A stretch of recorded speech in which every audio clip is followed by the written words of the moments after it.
Hi, this is Donna. Welcome to DD Paper Crafts, and in today's video we're going to be making this Santa Claus inspired gift bag as part of my Christmas in July series. This is along a similar line to the curved side box which I made in a recent video, and I received a comment from a lady called Sue who said this would make a good bag as well, and I've used that as my inspiration. So let's get started. I've started by cutting myself two 8-inch circles, and I've decided I want the bag to be 6 inches high. So I've laid my circle into my scoreboard and I'm scoring at 1 inch and 7 inches.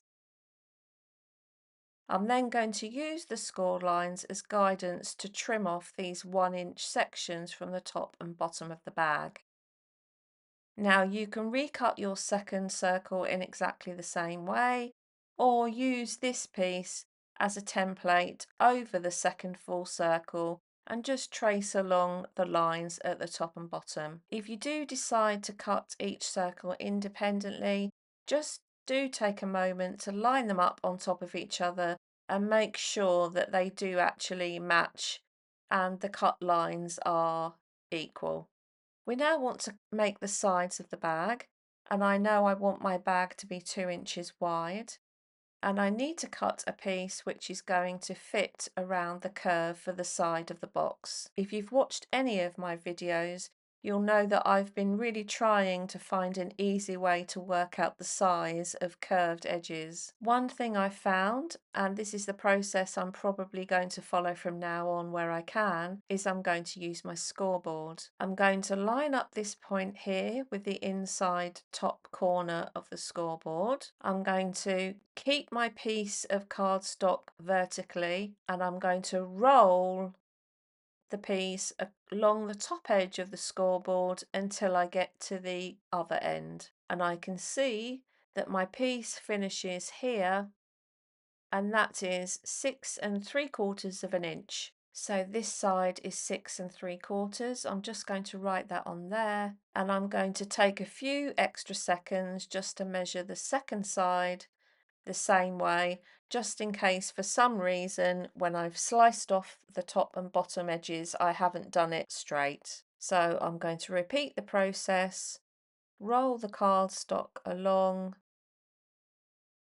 and again this one finishes here, which is 6 3/4.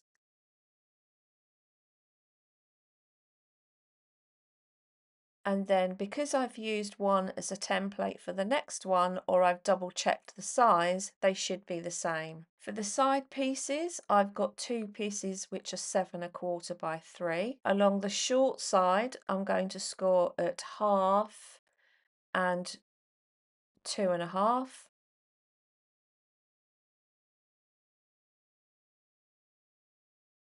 And along the long side, I'm going to score at 1/2.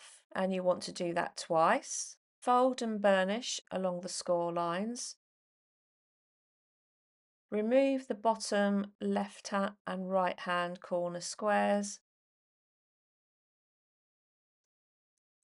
Take a wedge from the left and right hand ends of the bottom glue tab. And then we're going to cut a series of teeth along the two glue tabs. So there are my two side panels. I also need a piece for the base, and I'm going to just double check the distance, and this is 5 3/8. I have a piece which is 5 3/8 by 3, and along the 3-inch side I'm going to score at 1/2 and 2 1/2.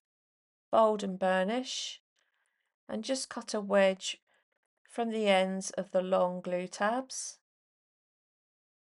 Now before we start to construct the bag, I'm going to use one of the front or back panels as a template to help me create the shape I need for the flap and also for the trim and the belt. I'm going to create the flap first. I've got a piece which is 7 by 7. I'm going to score along one 7-inch side at 1 and 3.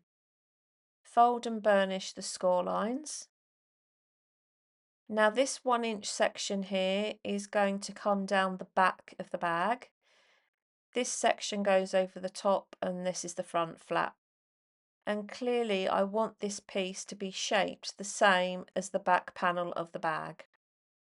I'm going to flip my piece over, take my back panel, and I'm going to butt the top edge of the back panel up with the 1 inch score line.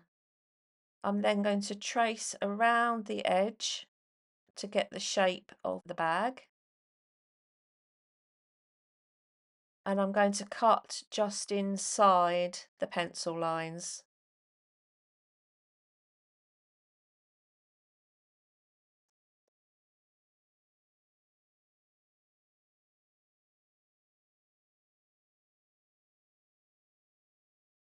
I'm just going to fold those triangles back and you can see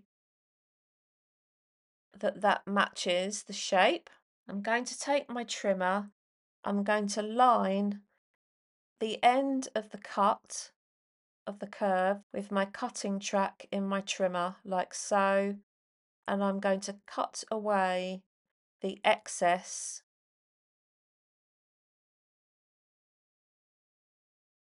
like so. Do the same on the other side. And if we take our back piece, you can see that fits on the back. That's going to be the top, and then the front flap is going to come down. We now need to decide what we want to do with the front flap. So that will sit on there like so. You may want to just round off the corners. You may want to leave yours square. You want to have a more rounded look.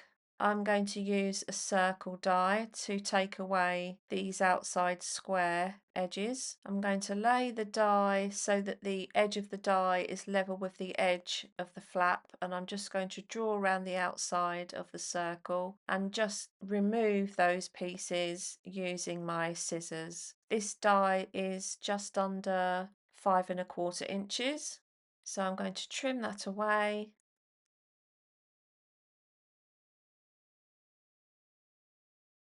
So that's going to sit like so. And then I'm going to use the panel to help me with my base trim. I've decided I want a 1 inch trim to run around the bottom edge. I've got a strip which is 1 inch wide, and I'm going to lay the panel on the top and just draw around.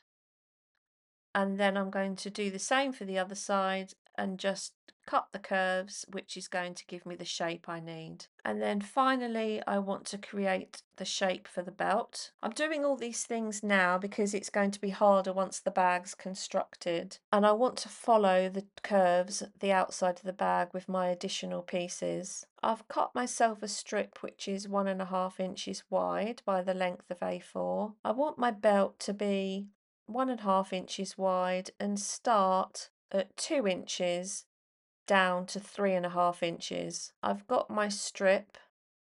I'm going to lay my bag piece on the top, line the strip up with the 2 inch mark on the scoreboard and draw around the edge of the bag. So that piece will run along the back panel, and then I'm going to do the same at the ends of 2 additional strips, which I'll then use to create the left and right hand front parts of the belt. I may need to do some finessing, but at least this gives me a starting point. And the last thing I'm going to do before I start construction is add some holes into the side panels for the brads for the handle. I'm going to make a pencil mark, so 1 inch down and 1 inch across from either side. So we now have our pieces ready and we can start construction. I'm going to start with the side pieces, add a curve into those, which just always makes life easier. Push my teeth in. I'm going to start from the bottom edge and work my way towards the top because I can always trim the edge if I need to. I'm going to use my quick grab glue, but obviously this might take slightly longer to dry because I'm using shiny cardstock. And I'm going to construct the bag in much the same way as I did the curved side box. So I'm going to get that lined up, push the teeth down with my left hand, and then use my right hand to push the piece into the shape that's needed.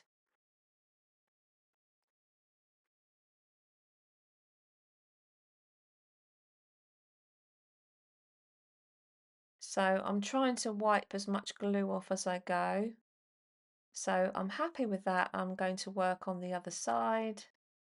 And if I needed to, if any of the panel does slightly overhang the side sections, I'm happy to trim away any excess with my craft knife. So I'm happy with that. I'm going to add glue to the teeth and add on the second panel. So that's the front and back panel on. I'm going to flip it over. I'm going to add my base. Start by adding glue to one long edge. Slot that into the back.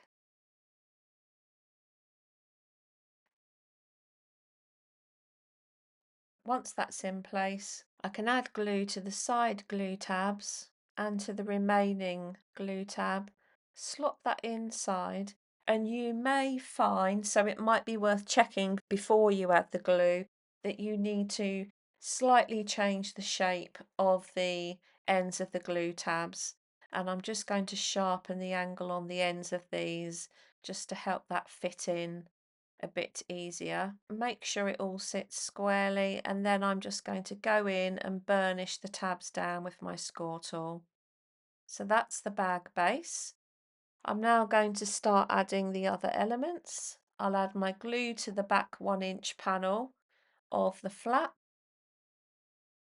Make sure that fits properly, and then just burnish that down with my score tool. I've secured the back panel for the belt, and then I've cut 2 strips which are 1.5 by 3, which I've scored at 1/2 inch either end. And I'm going to slot those behind the back strap here, and they're going to run around the edge so the belt looks as if it's running around the whole piece.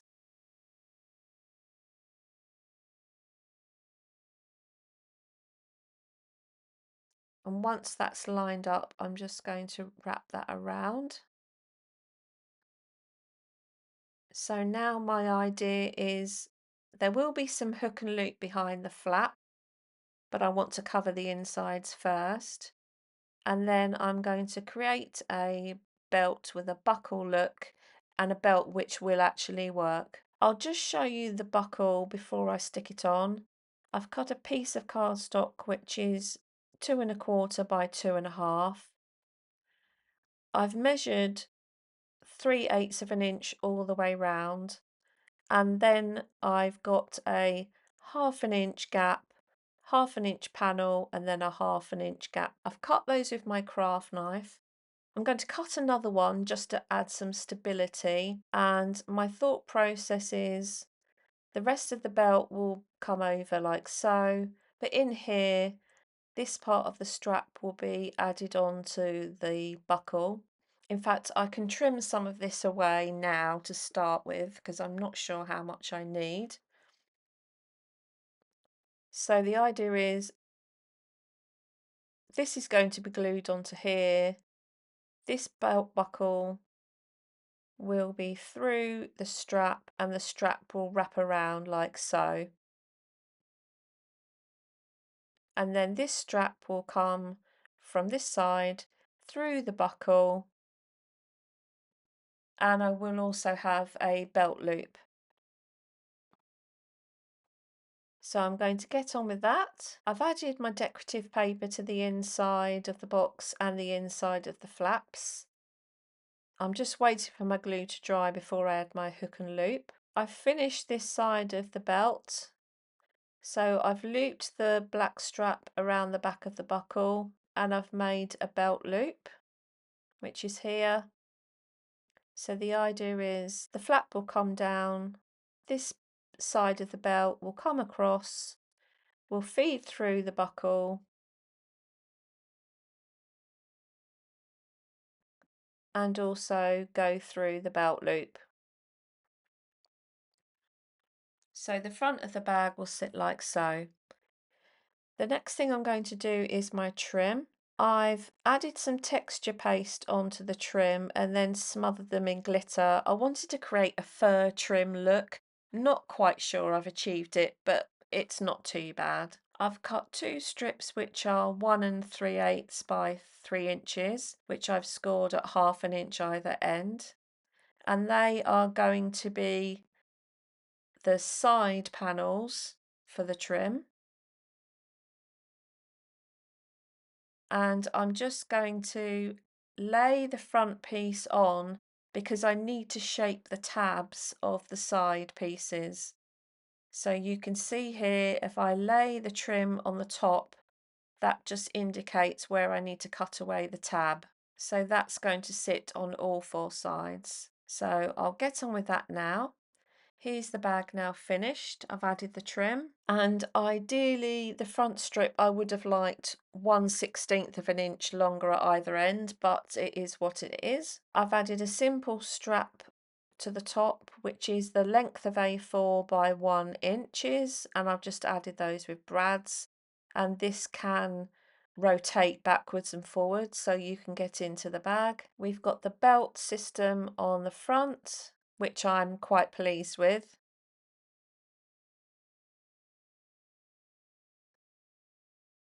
The front flap has some hook and loop to secure the flap. So there we have today's Santa Claus bag. Obviously, you can make the handle as long or as short as you need. You could add the handle onto the top section if you so wished. And my only regret is that I've used metallic cardstock because sadly I'm not a clean enough crafter and this does not hide glue. But overall, I'm pleased with this. So thank you, Sue, for your suggestion that the original curved size box would look great as a bag. And as with the box, you can resize this to meet your needs. I hope you've enjoyed today's Christmas in July project.